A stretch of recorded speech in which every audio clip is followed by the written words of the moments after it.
Very good. Good afternoon, Daksha ma'am. Ma'am. Ma'am, sorry, I finished writing the assignment with blue pen. Is it okay? Yes, yes. Hello. 1 second. Good afternoon, Chapandi.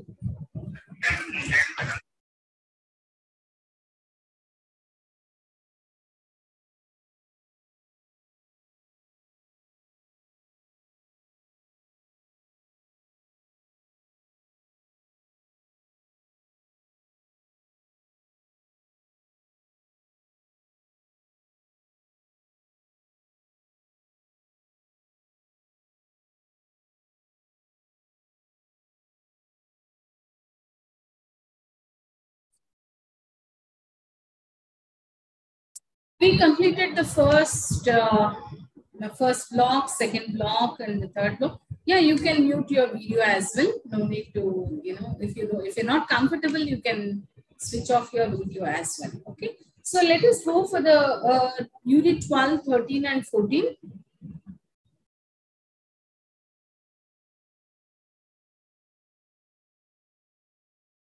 Yes. So this is on postmodern Indian novel and the novel of Indian diaspora, Rohinton Mystery, Fine Balance, right? So we can clearly see how Indian novel started and what is the page number, unit 12?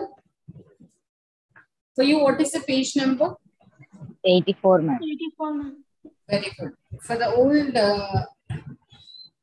for the new people, it is 84. And for the old book, it is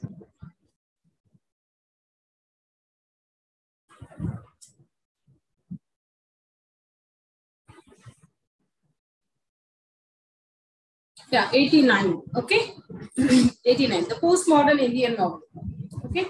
So unit 12, this is dealing with history and postmodern Indian novel and playfulness and postmodern Indian novels. Again, with what kind of magic realism, generic blurring, and postmodern Indian novel. So this is something which is very interesting for all of us for two reasons. One is we already know about how Indian novels started, right from when it starts with when it comes to the early Indian novelists and poets and dramatists, as well as the pre-independent period, after independence. So we are now trying to see from postmodern Indian novel point of view, and these are some of the genres that we are trying to understand, right? Okay. This unit introduced you to the Indian novel since the mid-1980s, characterized by postmodern modes of narration. Is it my voice clear for all of you? Okay, yeah. The work of Rushdie Ghosh, Amitav Ghosh, Ghosh is Amitav Ghosh, and Keshavan and others are acquired globally visibility and acclaim for being innovative, experimental, and challenging. Do remember what is this, why they are accepted worldwide or globally, because of their universal qualities that they acquired over a period of time in their literary genres, right? So before we look at the postmodern Indian novel in English, it is important to understand the essential features of postmodernism and its literary expression. Modernism is characterized by a playfulness, even when dealing with serious events like war or death. So postmodernism, we can say like the First World War, Second World War, and the is recorded in the literature and clearly visible in our own in the context of First World, Second World War. Also, people try to understand the nuances of humanity. They recorded in different. They recorded in the form of literature as well. The documentation was done in the form of poetry. Lot of poems are written, and dramas were there, and you can see angry. And all that in the postmodern or post-war periods, right? So it refers to speak about local and minimal truths rather than large-scale universal truth. So we are not speaking about the universal truth because again the question of universal, what is universal, is again and again re-questioned after subaltern studies. So in fact, postmodernism argues that there can be universal features or truths at all. Can there be universal? Because last time I think we were trying to understand all men and all human beings are not in the same situation, depending on the geographical conditions, depending on their food habits, depending on their customs, rituals, whatever might be the case. Everyone is not the same, right? We are not unique. I mean, not unique. We are not mono, but we are multi. So that based on that only, we are trying to understand literatures from different points of view. For postmodernism, everything, truth, aesthetics, politics are the results of representation, whether in literature, film, images, or print. That is, postmodernism calls for a greater attention to the language in which philosophers, literary critics, filmmakers, politicians represent the world. And truth, beauty, political beliefs, and are all available to us only through language. Postmodern sees history with a capital H, because history, again, it's not about one person's or one individual, but it's a collective consciousness of that particular community, as well as the whatever that has been recorded in different forms. Because if the ruler is going to write the history, they are going to glorify their victories and all that. If the people who are what you call the conquerors writes in different story, and the people who were made slaves, they write a different story. So history is not a one history, but many histories, right? So that's the reason H is capital. History is a kind of storytelling. We all know that who is telling the story matters, right? Even in our regular classroom also, again and again, I try to reinvent the story, trying to tell from different perspective. If the warrior is going to speak about war, they are going to magnify the war, right? The magnitude of the bloodshed is not going to be there, but it's only magnification of the courage, and people's lives are not mattered there, right? So it is all about glorification of war. But when it comes to the people coming from the marginals, or people who are sufferers, who undergo the pain and agony, if they are going to write the history, then the history will have a different face altogether, right? So keeping that in view, we are trying to understand the history, postmodernism in different perspectives. Postmodernism argues that history writing, like storytelling, cannot claim objective truths, right? So it is very often mixes up dream states with reality with magic, history with individual autobiography. Therefore, it does not believe in a pure form. What is this pure form? It is something, it's very important for us to understand. Now, I think the minimum sound pollution has come down. I have switched off the fan. Now I think, is it my voice clear? Clear for all of you? Okay, yeah, I'm going ahead. It very often mixes up dream states with reality with magic, and history with individual autobiographies. Therefore, it does not believe in a pure form. It argues, see, the very basic question, what is pure? Who is going to consider that as a pure, right? This is a very, very philosophical understanding is needed to understand that perspective as well. So who is going to coin the word pure? And who is pure? The very basic question is, who is pure? How they consider? What are the qualities of purity? So these are all considered, and a lot of argument and engagement was there. And anxieties we can see even in the parallel writing of histories, right? Instead, for impure forms, contaminated forms of the novel, poem, and drama. So constantly, you please do remember, literature grows in different forms. It's not that given the structure, if it is going to grow, then there is no new form coming out in literature. When some aberration happens, when something new happens, it happens only because the first person who is going to try will be blamed, and that people are considered as outcasts, right? So, but still, in spite of all that, the people are coming out and writing. The new genres will come when they experiment. That's what we are trying to see even in the history also. Excuse me. It also prefers fragmentation and chaotic narrative storytelling rather than linear and chronological one. Generally, history deals with dates, right? So-and-so date, so-and-so was born, and he conquered so-and-so. Even for us also, we always consider 1947 as we got independence and August 15 midnight, it was declared and everyone became very excited about it. But at what cost we got? I mean, what is that we paid for it? Is it only like bifurcation happened, and because of the bifurcation, India got divided, and Pakistan and India, a lot of migration, bloodshed, everywhere we can see. It's not like immediately we can see all the green picture, but a lot of bloodshed happened. And within the given period of time, it took a lot of time for us to understand what happened with India and Indians, right? So history is not in one way, or it's not about only one narrative that we should understand, but different narratives, different perspectives is also very, very important to understand history, right? Out of the first novels to experiment with ways of telling history and the Salman Rushdie Midnight Children. It's a very interesting read for midnight children when it comes to Salman Rushdie. And he's very, very vocal, and he used a lot of literary terms like magic realism, because his imagination and unique qualities of his protagonist, we can see, is different from the other genres, right? Throughout the novel, Rushdie links the life of Sinai family with Indian history. This means a public history linked to a private, individual one. Birth of Salim Sinai is connected to the birth of a new India. The stroke of midnight, 15th August 1947. And Rushdie's description has two powerful images. We should always remember, for example, I am not going back to 1947, but right now we are Telangana history movement, right?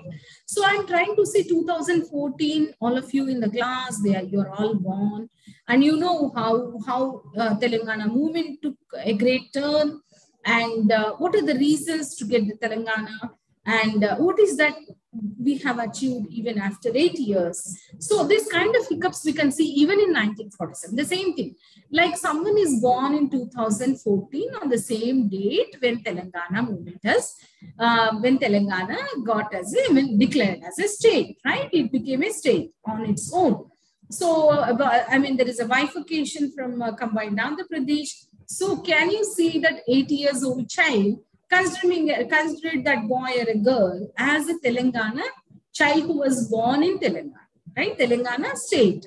The same way, Salim Sinai was a person who was born mid of the night, August 15, 1947.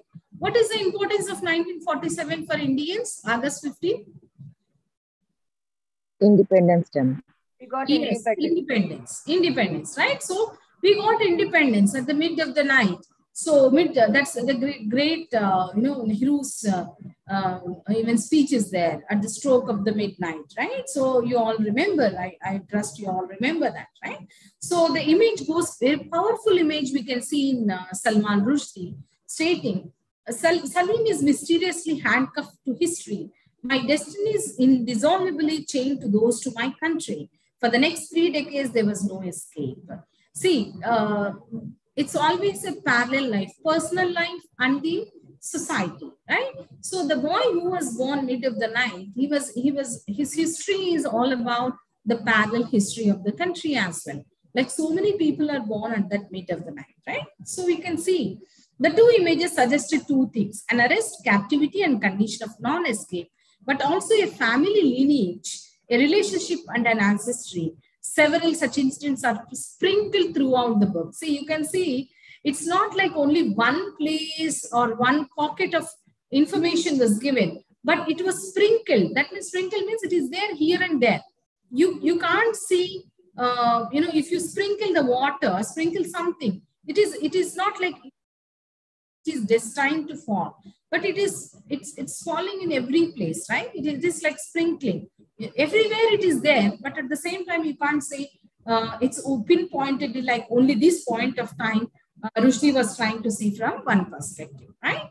So it is sprinkled throughout the book. We can see what kind of experiences the protagonist Salim Sinai has undergone. The two images suggest an arrest, captivity. When Shiva arrives in Salim Sinai's life, it is linked to India's nuclear program, May 1974, when India exploded into first nuclear.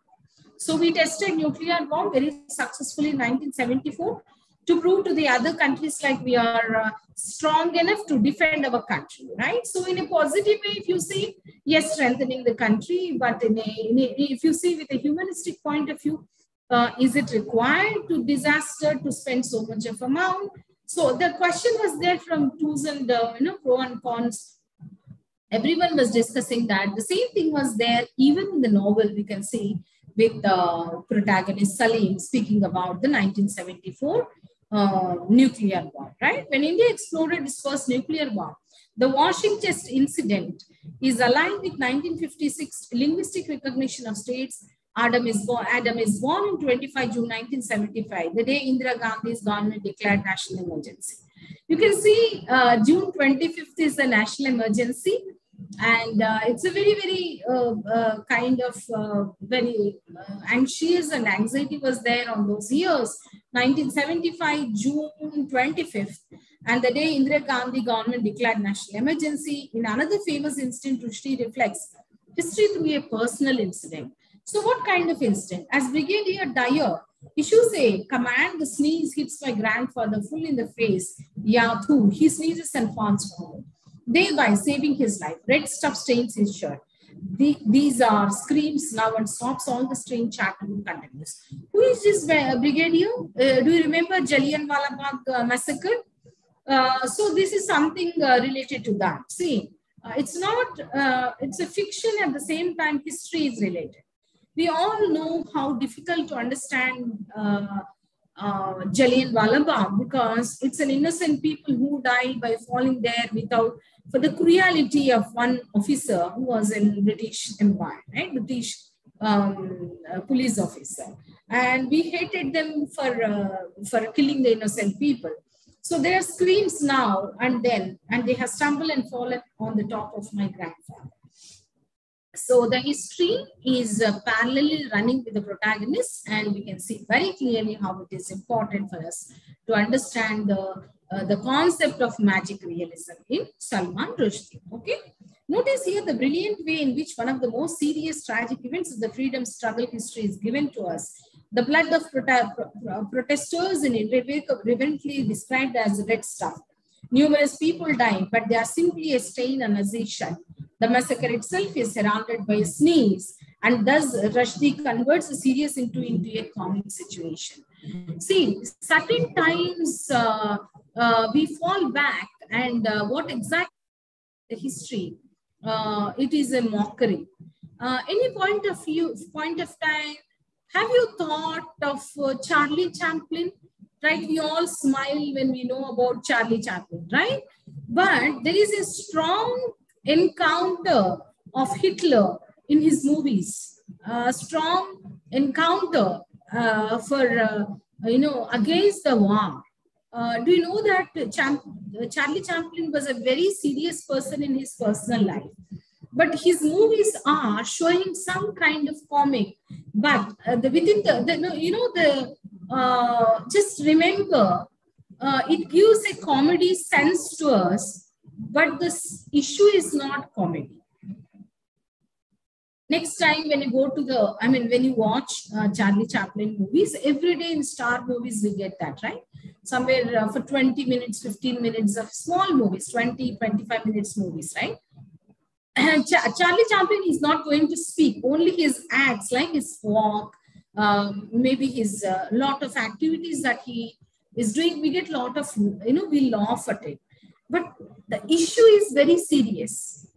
The issue that he is discussing there is on war, on First World War, Second World War, about Hitler, especially Hitler, and violence in the society, and simple nature of the life, and celebrating the life in a simple terms. We can see all this in Charlie Chaplin. Very serious issues, but with a simple comic tone, right? So that is what we can see even here. The author was trying to give the information to us in a very comical way, but still we can see how serious the subject was, right? Yeah. Are you with me? I can see Lavanya, Anjum, Vijaya, Bhargavi, Lily. Yes, ma'am. Okay. Yes, ma'am. Give your textbook in front of you so that it will be easy for you to understand. Okay. I'm not going to read all the pages, but trust this, tomorrow is the last class for you. So you must be able to understand what, have you started writing assignments, my dear students? Very good. Yes, ma'am. Very good, very good. Because only 35 days are left for you. 40 days are almost 35 days left for you. So April 20th should be your deadline. Complete as soon as possible. It is not a difficult task. Again and again, as a teacher, I'm trying to remind all of you. Okay. Yeah, let me go to the textbook. The next comes what is, in fact, it becomes difficult to see private, individual, and family history ends at national history begins in these novels. The idea here is to show why this kind of conversation happens here. You can see very clearly. All individual lives are connected in uncertain ways to larger historical forces. And history makes little sense except when individuals experience it at local, individual, and personal levels. History is in these individuals. To tell the story of a nation is to see how the nation operates at the micro level, that of individuals. History is therefore autobiography. To assume there is a different way of telling history is to assume that such a telling is more truthful. That is, we cannot think of history writing as being more truthful than individual perception. See, what is history? See, right now, what is happening in our country, or what is happening right now with our own state in Telangana. See, we are witnessing the history. Are you understanding that? We are witnessing the history. We know about combined Andhra Pradesh. Maybe many of you are not born, but we know very clearly. All of you here are 20 plus or 30 plus. All of you very well know what happened 8 years back with Telangana movement and what is happening right now with the aims of Telangana. So you can see, you can relate the history with individual. That's what a literary person is going to get connected, right? To assume there is a different way of telling history is to assume that such a telling is more truthful. If an individual is trying to tell, for example, you might have gone to some very recently, very interesting movie has come. I don't know how many you have watched it. Telangana's very small rural area, Balagam. Try to watch this movie, a very interesting movie on Balagam. Balagam is a Telugu word, right? Yeah, very good, Monica. I think I want you to watch that movie for two reasons. Maybe you are not from Telangana, but in spite of that, you can see the human nuances, how the family, how the human relations are connected with the culture, with the food habits, with the rituals, with the religion, with the nature. Isn't it, Monica? I think you said you have watched it, right? So it is a story. Yeah, it is about nature. Basically, how you get nature, religion is there, and family bonds are there. Yes, family bonds are there. So you are showing the social relationships and society.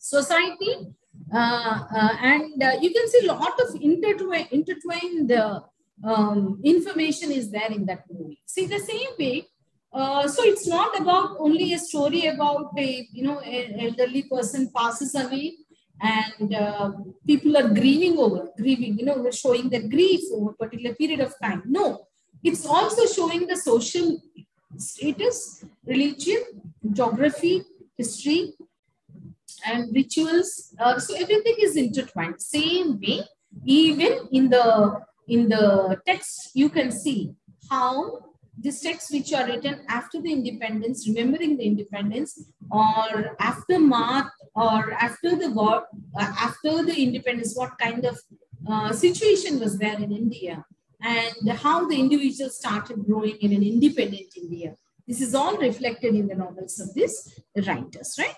History must be read at local and specific level. I think now people are not ashamed to use the local language of even that became a very, very important, like the rural languages which were celebrated, which was not celebrated prior, right? In Telugu cinema, it used to be only one Mandalikam. That means only one genre.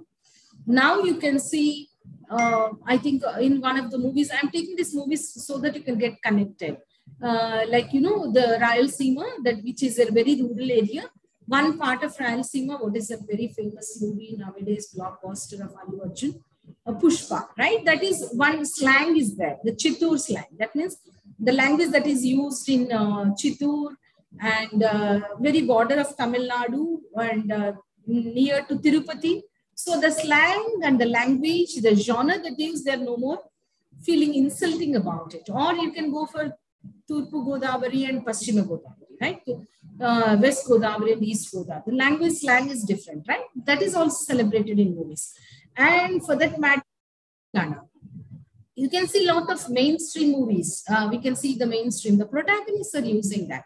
But 20 years back, or at least 10 years back, this was not the situation. So after the Telangana movement, after the formation of Telangana, it's not only about the people, but also the culture, the language, the food, everything is celebrated the same way.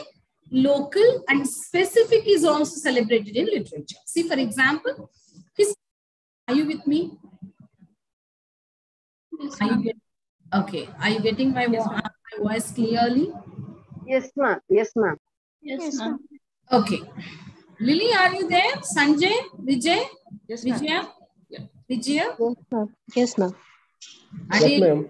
Adelu? Yes, madam. Adelu? Yeah. Anju? Anju? Yes, ma'am. Okay. I just want to know whether you are getting my voice or not. Okay. History must be read at local and specific levels. What matters is local histories. Whether it is a riot that changes relations in a community or the emergency rather than larger national histories. See, larger national histories. When it comes to national movement, we all speak about Gandhi, Nehru, Sardar Vallabhbhai Patel, and all the great names, right? Definitely they struggle and they are national leaders, freedom fighters. But what happened to the common people who were there in the Quit India movement or non-violence movement? They started. Who were the people who got the beatings, who were opposing Britishers, who stopped paying the tax, who stopped going to the colleges, who came out of the college, boycotting the British goods or the food items, and how they prepared the charka. So common people out of lakhs and lakhs of unnamed, every village has got great freedom fighters, right? Every nook and corner of India has got great freedom fighters. Everyone is not mentioned in the history.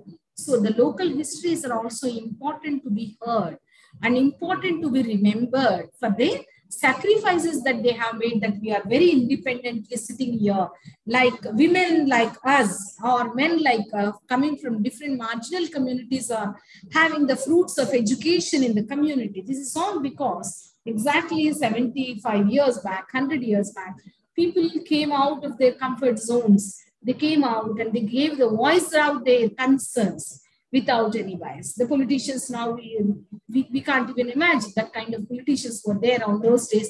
They are leaders. They are political leaders. They're not just politicians. I think you can understand between who is a leader and who is a follower, right?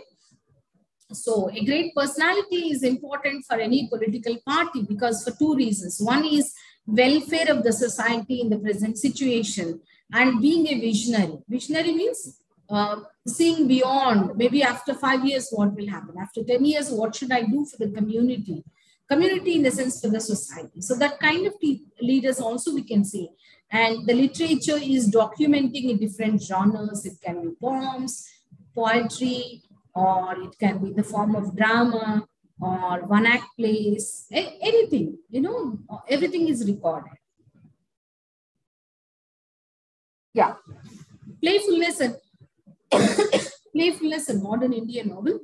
Postmodern playfulness is a novel after Rushdie comes in the form of narrative chaos, in the unreliability of memory and the absence of unauthorized history or even history. The improbable becomes a real, and the real is a dream in such fiction. All about H. Hatton and G.V. Desani has announced the postmodern term. One, he said, all improbables are probable in India. See, there's a wonderful phrase we can see here. All improbables become probable in India. See, that is a kind of a playful modern, postmodern novelists have done, and you can see Rati and their way of writing, even God of Small Things as well. So specific is very important to understand the conditions of the society, the constant engagement, anxieties in the society is also reflected in literature. Okay. So coming back to the next point, magic realism 12.4. What is the page number? Magic realism, generic blurring, and the postmodern. 87, ma'am. Very good. Please take 87 so that you know these terms are very important even for examination point of view. Magic realism, what is magic realism? Give some examples with Salman Rushdie or other writers. And so be cautious of what it is here, okay? Salim Sinha in Midnight Children believes that the wars India is engaged in occur because he dreams of these wars. His dream, writes Rushdie, becomes a common property of the nation. The Keshavan looking through glass after the Quit India movement resolves is announced. Several Muslim loyals to the Congress disappears. Like a bunch of yogis fight with the power of mind, they concentrated on the Hindu-Muslim problem and made it vanish. See, it happened long back, 1947. In spite of all said and done, the tensions are still there in the society when it comes to the communal rights. It's nowhere related to common man, common people, but it is instigated with lot of a madness. So that's what we can see. See how this looking through glass. This is by Keshavan, and Keshavan's writing about Quit India movement and how a resolution is announced and several Muslims loyal to Congress disappear. So Quit India movement, lot of, when you see and when you look back, or even in the contemporary history, we can observe how students are becoming restless for so many reasons, or unemployed youth are becoming prey, or the school children and college children are becoming victims of the drug addicts, or they're becoming drug addicts. Why? See, these all are the questions that is happening within, in and around us in the contemporary society, and that is reflected even in our poems. If you read newspapers, if you have any idea about, if you read a regular newspapers, you understand what is happening with the society and the around. Salim Sinha in Midnight Children believes that the war India is engaged in occurring. He dreams of these wars. His dream, writes Rushdie, becomes a common property of nation, and Keshavan's looking through glass after the Quit India resolves and announced. Like a bunch of yogis fired. See, this is a communal riot that happened in front and that was described in this particular novel. How can a problem vanish by thinking about it? And how do people disappear? See, all of a sudden people disappear. Or again, I'm going back to pandemic. Why people migrated? See, contemporary question. Why people migrated from metros, from urban areas to rural areas or to their villages? Why? Why they thought? Why they started migrating, and reverse migration happened at the time of pandemic, right? Why they want to go back? Even by walk when the transport is not there, and now why they are returning back? See, both the ways migration is happening to and fro. So this is a question a lot of thinkers all of a sudden started to think. Many of us have not. Everyone knows like migration happens, but at what scale? Understanding that at what scale it is happening. Why they are migrating? What is the reason they wanted to migrate? So these are certain questions. The same thing. How do people disappear? Are you able to see the same lines in the textbook? The same under the same 12.4. Okay. How do people disappear in the case of Rushdie text? Exactly how one individual did become a collective reality? How can experience somebody else's dream as real? See, these are the questions from Salman Rushdie's Midnight Children. This is the magic realism of modern Indian fiction, where the genre of the novel mixes with the dream narrative, with the fantasy, magic realism. Fantasy is something like Alice in the Wonderland. See, we used to tell like, even for that matter, Rajamouli's both movies are fantasy, right? It's not nothing related directly to the history. Whether it can be Bahubali, it is a simple fantasy like Chandamama Katha, right? In our young days, we used to read about Chandamama. It's simple story. Two brothers are there, and the mother is a very strong mother. The queen is very strong queen, and one is an anti-hero. That means he's full of vices, and one is a very noble boy, and the prince is very noble. And he was killed by some XYZ. Again, his son will come and conquer and he'll re-establish. That's all. The story of Bahubali is a very simple one-line. But the narrative style of the story, the Rajamouli is trying to tell the fantasy in a more fantastic way. The same thing happens with, you all observe, that's a very small story. If I say the same thing with, the so-called now the hype is on Oscar, right? Natu Natu Sa. RRR. Yeah, RRR. The movie is RRR. But just think about I have some reservations regarding the title, RRR. What is that? Rudiram, Raudram. Raudram, Rudiram, and what is the other R? Ranam, I think. Something, right? Everyone knows about RRR. But what is the meaning of it? Raudram, that means valor. And Rudiram, that means blood. And something else relating to all bloodshed, right? Where is the peace? Where is the peace? Where is the greenery? Where is the, not the sound, but silence? Think about it. See, even for that matter, Elephant Whispers, I feel it deserves a great Oscar. Yes, ma'am. It's a great movie on Yes, ma'am. Nature, environment, silence, life, beauty. You may be laughing at me if I say, Madam, where is the beauty? No, it's about the beauty, human beauty, about humanity, about loving the nature. So this is certain areas where between the human and the animal, ma'am. Yes, human, animal, and nature. Nature, yes. Nature, because we are all part of nature. We come from nature and we disappear in nature. Remember that. We should all remember that. We come from mother and we exist here for certain years. And one fine day, when the breathing gets stopped, and we disappear. That's it. We go back to the mother, right? Whether it can be in the form of ashes or it can be in other form. But nature is great. It's a great healer. See, it's not about the sound, but silence is important. So that should be celebrated. That's what we can see in the in these events of focusing the dream sequences. We are speaking on, whenever the sun is coming, this is a window here, right? Our university window, and we don't have curtains because the whitewash has happened and things like that. Whenever sun comes, I am getting that light. When the sun is, when there is no sun, then it looks very, very, very dull kind of thing, right?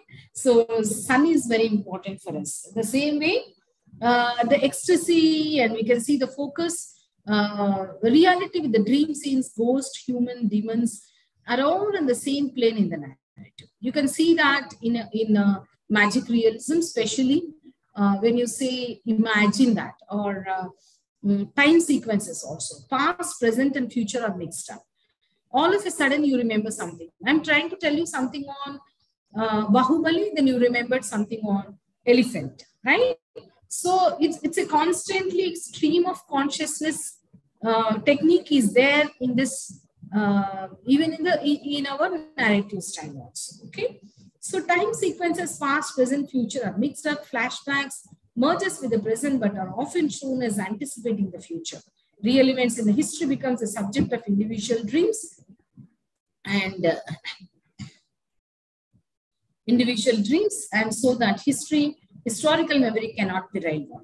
Blur genres and generic boundaries, fantasy, newspaper, reportage, popular music, cinema, history, writing, and folklore. In Keshavan's Looking Through Glass and Celia's Trotter Nama, we have songs and radio music working with the narrative. Rushdie constantly uses Hindi film songs as part of the story. Dreams and reality merges, and it is difficult to distinguish between the two. And Trotter Nama. Nama is, what is the meaning of Nama? What is the meaning of Nama? Nama? Are you with me? Yes, ma'am. Okay. Is it my voice clear for you? Okay. Yes. I think some technical issue has come and all of a sudden. Voice is clear. Yeah, I'm going ahead with that. Okay. So blur genres and generic boundaries, fantasy, newspaper, reportage, and popular music, cinema, history, writing, folklore, everything is there in the magic realism, especially with these works of Nama. Nama is not an English word. It is, Nama is name, right? Or chantings, we call it as, it's a word which is related to Indian language. The use of the main story is mixed with recipes. The use of narrative method of storytelling inspired by the text of Arabian Nights or folklore, Rushdie, Keshavan, and other post-rural writers Ben Okri, Gabriel Marquez results in fiction where the English Western narrative style is merged with alternative modes of storytelling. As we have noted about Kantapura, is an earlier unit, this undermines the authorities of Western, especially the Western narratives, right?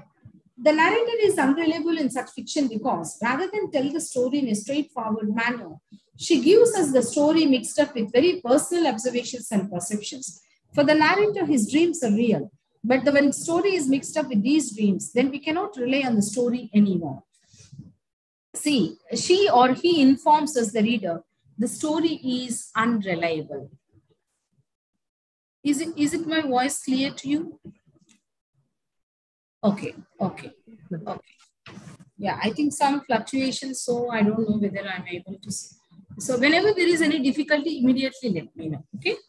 So in this, especially in this chapter, we were able to understand the role of history writing in this novel is postmodern playfulness and magic realism and blurring of genres also, because we are not only following the Western concepts of Western genres, but also storytelling is completely an Indian genre, because not that we own it, but generally story, and there'll be a again a small story inside that, some fables will be there.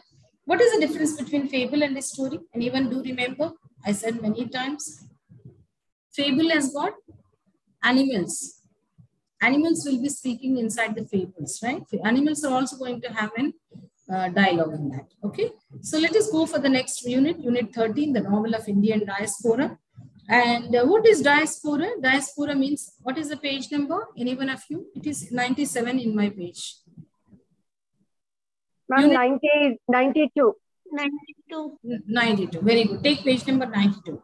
The novel of Indian diaspora. So in this, we are trying to understand what is diaspora, diaspora consciousness, hybridity and mimicry, occultation, multiculturalism, cosmopolitanism. So all these comes under the genre of diaspora. So we are trying to understand what is diaspora. Diaspora means scattering or distribution of people who are previously concentrated in one place. Migration, exile, displacement, travel have always been a part of human history. When people who belong originally to one region travel out and encounter new cultures, then many of them lose some of their original cultural habits and practices, adopt the practices of new cultures that they have encountered. In some cases, the people who have been displaced by necessity, such as refugees and exiles, are anguished by the loss of their homeland and culture and nostalgic about their loss. See, this is important even today. For example, you have seen all of us going back to whenever it happens, you know, from one state to other state, one country to another country, at the time of festive occasion, maybe like Shankranti or Pongal or Dashara, people migrate from cities and from district headquarters to their villages. Why? Why it happens? Why they want to go back? Want to go back to enjoy with the relative culture. Okay. Why they can even enjoy the same way by asking them to come here. I mean, to come to the cities or to come to to go back to the homeland. Okay. Any other reason? Any of you can respond? Any other reason why people wanted to go back to their motherland or rural villages? Because of their childhood memories. Nature may be a reason. Yes, their childhood memories and remembering their roots or understanding their ancestors, understanding their culture, at least for a few minutes or few days, and knowing the nuances of it, why they do that, what is the reason for it, and a kind of nostalgic feeling also. You know, that's the reason people always go back. The same thing happens to diaspora writers. And what happens in diaspora writing is relation between center and periphery. See, this is what subaltern studies are all about. The relation between center or home or the periphery into which they and the families dispersed, a diaspora consciousness of nostalgia, both individual and group for the home they have left behind, sense of alienation in new society, culture, and land. See, this question is very, very important even in the examination point of view. Diaspora writers, what is diaspora, what is hybridity, and mimicry as well, the theme of nostalgia, what is diaspora consciousness also. Why this happens? Because the theme of displacement, travel, and rootlessness is discussed in diaspora. The theme of acculturation, that means adaptation to the new cultures. For example, when we come from, when we see the rural people, their food habits, they don't eat pizza and burger, but they make some local pakora, samosa. You know, this kind of food habits are different. They adapt to the food, they adapt to the new cultures, they adapt to the attire they wear. So all the things are like, you know, adapting the new cultures is acculturation, right? So in diaspora cultures, an individual has a linkage to the former home and the present one to a culture left behind to a culture now adopted. Thus, diaspora suggests two-sided geographical locations and affiliations. This results in a split identity. Diaspora consciousness has therefore two components: the nostalgic recall for the former home and the pain of adaptation to a new culture. See, there is always an anxiety between the old generation and the new generation. You know, this we can see in American ABCD syndrome. You know, American born Desi, ABCD means American born, and CD in the sense that comes like ABCD syndrome, and confused Desi. American born, confused Desi. That is ABCD syndrome. It's a very, very popular culture that we see in many Western cultures, right? The first component, nostalgic recall, often results in a desire of a recent home. Even though the home has been lost for many years, the nostalgic component of diaspora consciousness results very often in imagining a home and assuming that the home that the migrant left behind is same even now. The critic Avtar Brown writes that home is a mythic place of desire in the diasporic imagination. And Bharti Mukherjee's The Tiger Daughter, she writes, for years, Tara had dreamt of returning to India. She has believed that all hesitations, all shadow, fears of time abroad would be erased quite magically if she could return to Kolkata. So, different characters, it can be Bharti Mukherjee or interpretations of maladies or many writers. For that way, displacement is there, rootlessness we can see in diaspora writing, and they see that miracle happens in their own land, and they expect that that will be happening over a period of time. So all these are very, very clear in diaspora writing. Coming to hybridity and mimicry. What is this hybridity? See, the word hybridity and was coined by Homi Bhabha. And I'm not going into theory right away, but we can understand after reading the chapter, right? So coming back to hybridity, the middle passage he writes, V.S. Naipaul's occultism, multiculturalism, and cosmopolitanism, these are all not the terms, but when it you should read this so that you can understand better way, and try to see from page number 101, occultation, multiculturalism, and cosmopolitanism. Can you see that? What is your page number? 95. Yes, 95. yes. Please do read that. Examination point of view also, it is very, very, very important. Okay. The last chapter of this block, which I am going to complete today. And in this chapter, you are understanding what is diaspora, what is rootlessness, how people suffered, and what kind of psychological feeling will be there when it comes to diaspora writers, and why they wanted to, the nostalgic feeling is there, the rootlessness, and they feel they wanted to come back, and there is a lot of tension between the homeland and the land which they migrated. So occultation, hybridity, mimicry, all these words are important from the examination point of view as well. Okay, so please do read unit 14. Rohinton Mysteries, a fine balance. So this is written by, because you can understand the postmodern novels, the state politics and individuals, and how post-colonial situations are very clearly mentioned in the, is it my voice clear for all of you? Because lot of power fluctuation. Yes, ma'am. Okay, okay. So Rohinton Mysteries, Fine Balance is the second novel, and a story of Parsi widow, Deena Dillon, and Anik, two untouchable tailors. See, this is about again untouchability in the rural, not in rural area, but in urban area. Okay, so a fine balance. Ishwar and Om Prakash, whose lives become victim to Indian politics. Ishwar and Om come to Bombay to escape the caste prejudice slavery. And Manik, from a small mountain village in North India, moves to city to acquire a degree certificate. Deena is trying to earn a living after the death of her husband, and she returns out a room to Manik and hires the tailors to help her with the stitching business. How the emergency affects the lives of Mysteries focus, and he focus the politics is not something that happens outside or beyond the lives. See, a fine balance is about a migration. Again, people who migrated, the caste is the caste is discussed here. The migration is discussed. Same time, the emergency at the time of 1974, how the livelihoods are of the people. I mean, petty livelihoods, or the small people who used to, live on the meager, the beyond their lives. How the politics have influenced. This is also very clearly visible in our this fine balance. It is something that has very powerful consequences for our everyday lives as well. Thus, during the emergency, Ishwar and Om lose their home and are forcibly shifted to labor camp. See, this is what we can observe. You can draw a parallel similarly with the pandemic situation with our migrants. Do you agree with me?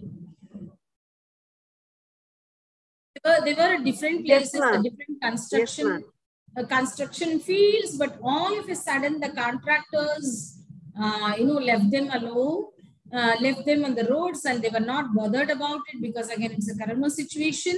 And what happened to the migrants? Again, the migrants started to be in the labor camp. That's what we were able to see in the national highways also, right?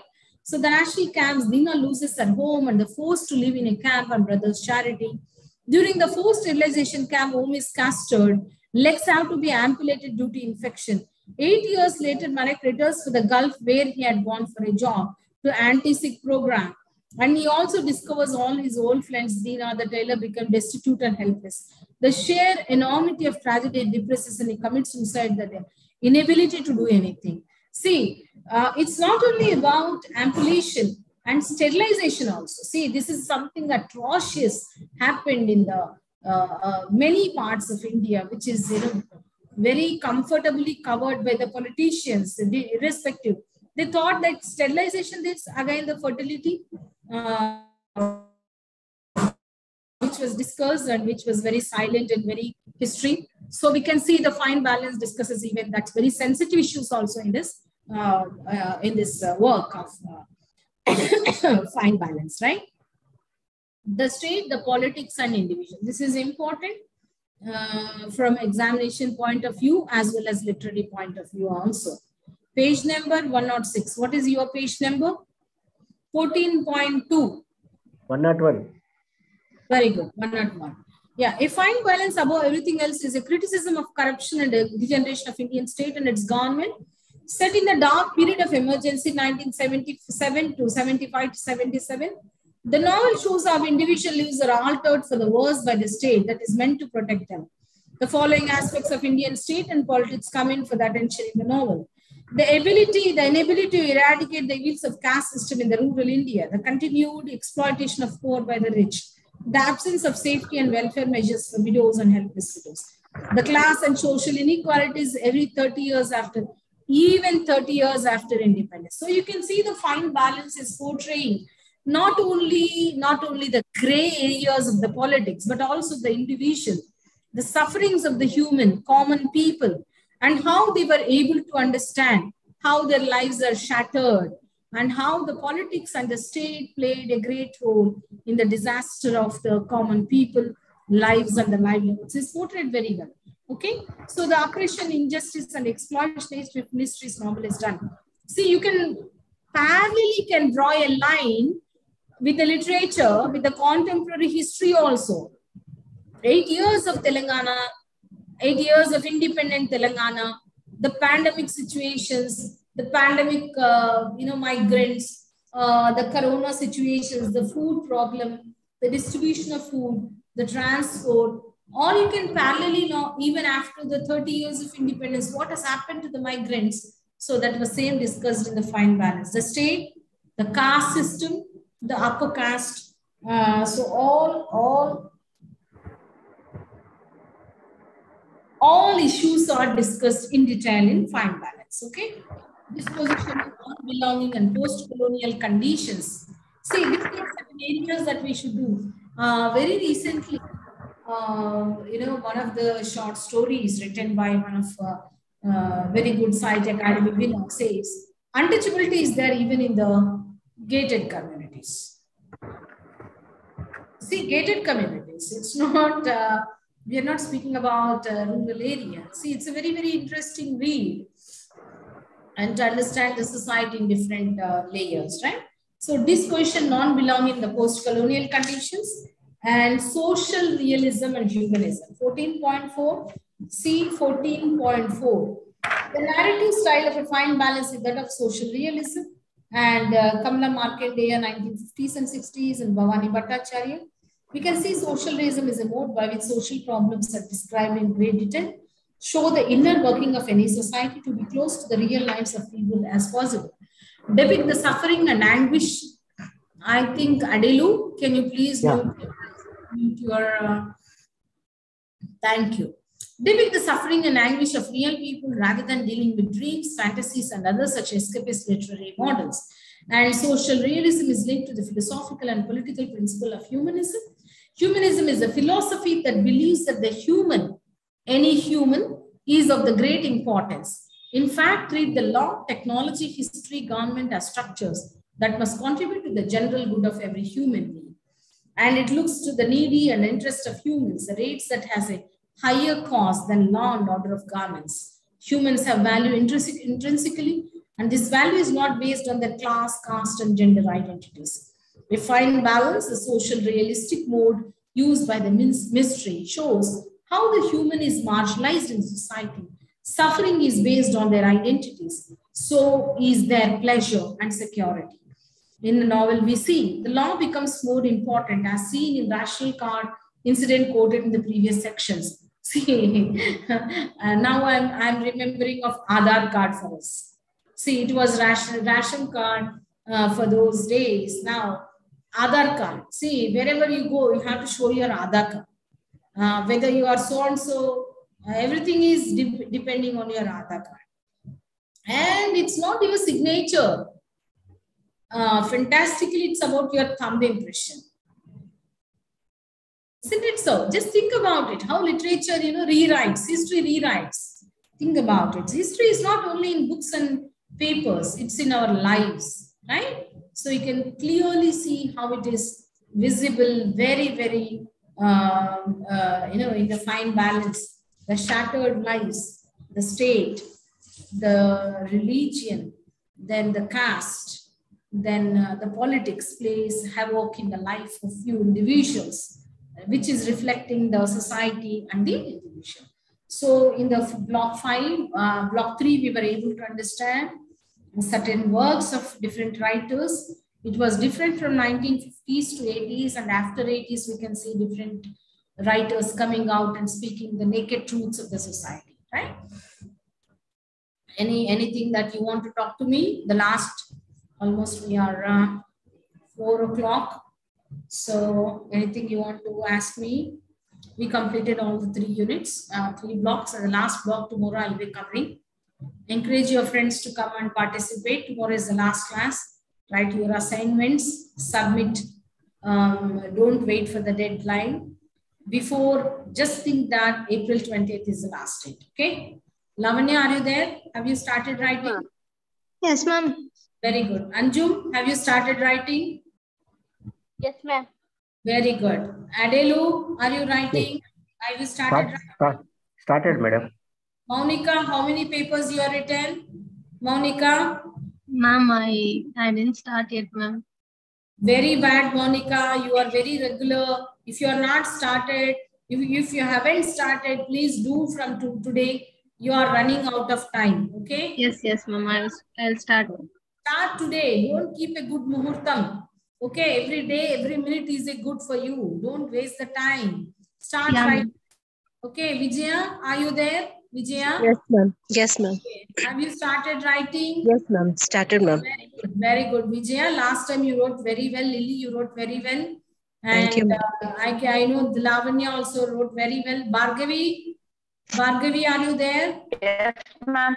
Yes, ma'am. Yeah. Okay. Have you started writing? How many Yes, ma'am. papers are Started, you? ma'am. Okay. 2 And papers, ma'am. Glory, are you there? Yes, ma'am. I'm there, ma'am.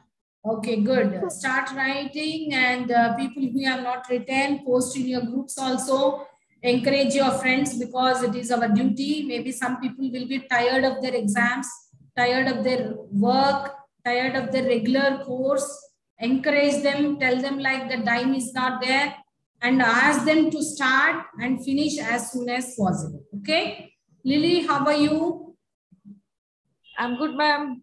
Good, very good. Happy for you. And do post whenever it is required, any information in your groups. Ask them, encourage every one of them. Sanjay, are you there? Yes, madam. Okay, have you started writing? How many papers are over? 1 paper over, madam. Only 1 paper. Very bad. You should write more. You should complete as soon as possible because you still have to go for 4 more papers. Okay?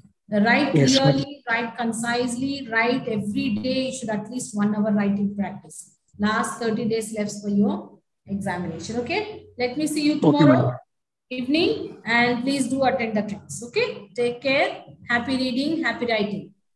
Thank you, ma'am. Thank you, ma'am. Thank you. Thank you, ma'am. Thank you, madam.